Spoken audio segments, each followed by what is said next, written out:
Here is another anti-Russian event that took place in Dublin. We took note of the conference held on November 5th with the odious title, Security and Democracy in Europe Under the Shadow of Russia's War in Ukraine.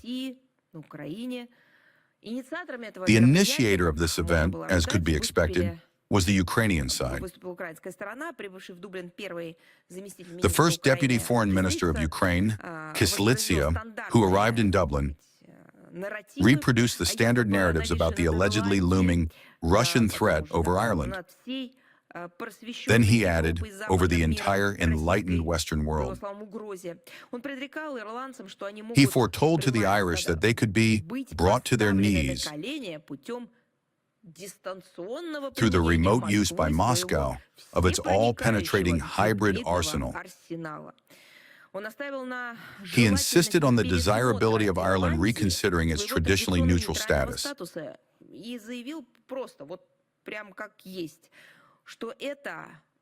Declaring that this neutral status is an atavism and must be mercilessly disposed of.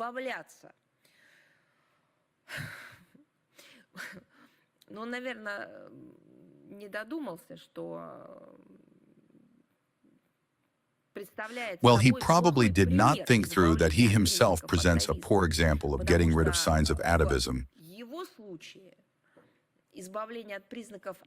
Because in his case, this leads to a process of precisely returning to an animal appearance.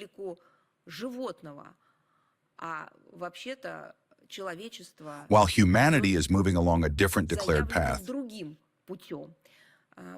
praising and developing everything human in itself.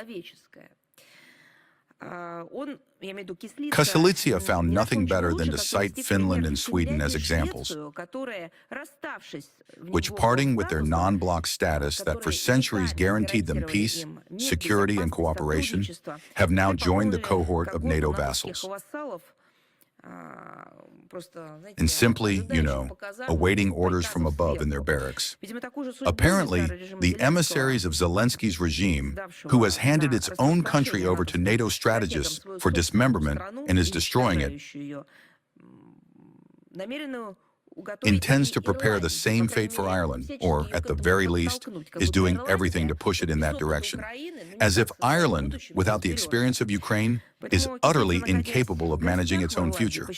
Therefore, Kyslytsya, being a guest in Ireland, considered himself entitled, without much restraint, to interfere in the very delicate local domestic political agenda and to impose his only correct opinion without being asked. But the main point is something else, Well, the political fate of different figures develops differently. Some really choose such an intrusive manner, but then they must present some kind of successful project. And that is the only thing that can allow them not to offer and not to speak from a position of making proposals, but to impose because the experience is successful. What kind of successful experience can a representative of the Ministry of Foreign Affairs of Ukraine in 2025 offer to Europe, and in particular to Ireland? What does this successful experience of Ukraine consist of? Economy, industry, education, science, culture, security? What? Is there any understanding of the success of this entire project? Of course not. Then the question arises, what did he come with, and on what grounds did he decide to lecture anyone? The most remarkable thing in this episode is not the next Russophobic tall tales invented by the Kiev regime on a daily basis, and not even the fact of the shameless trampling by Ukrainian emissaries of Ireland's sovereign right to non-interference. The most remarkable thing is the venue in Dublin where this ugly story unfolded.